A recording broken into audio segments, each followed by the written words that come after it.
Tonight, a Gresham family is trying to cope with the unthinkable. A man and his two young daughters dead after a domestic violence call that ended, sadly, in gunfire. And Fox 12's Jamie Wilson joins us live from the scene with the latest details. Jamie?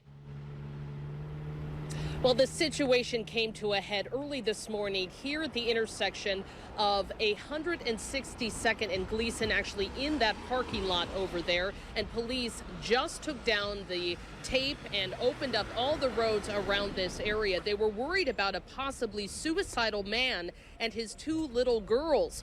Investigators are not releasing their names yet, but tonight, all three of them are dead. Some gunshot last night, and then some smoke we saw, and then all the sirens. People in this Gresham neighborhood got a rude awakening today that started with a desperate call for help. At 12:30 a.m., officials say a woman told police that her 42-year-old husband was missing with their 8- and 11-year-old daughters. He was threatening to kill himself and the girls, and he was armed. About an hour later, officers spotted the man's SUV in the parking lot of this plasma business. They say he confronted them with a handgun. Officers opened fire and the man died on scene.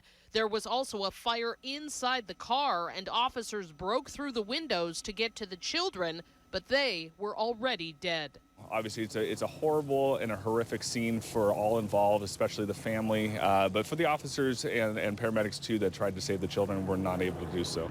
Investigators are still trying to figure out if the man died from police fire or a self-inflicted gunshot wound. They also can't say how the children were killed or how long they'd been dead. When young children get hurt at all, they should be protected. And for somebody to do something like that to them, it's just awful. People in the neighborhood are heartbroken over the news, and they can't imagine what the girl's mother is going through. I'm sure she's devastated, especially since she called to try to protect those two girls.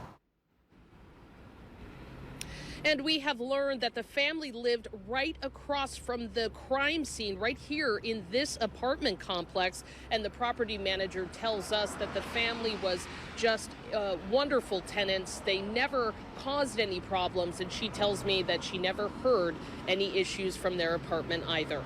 Live in Gresham tonight, Jamie Wilson, Fox 12 Oregon.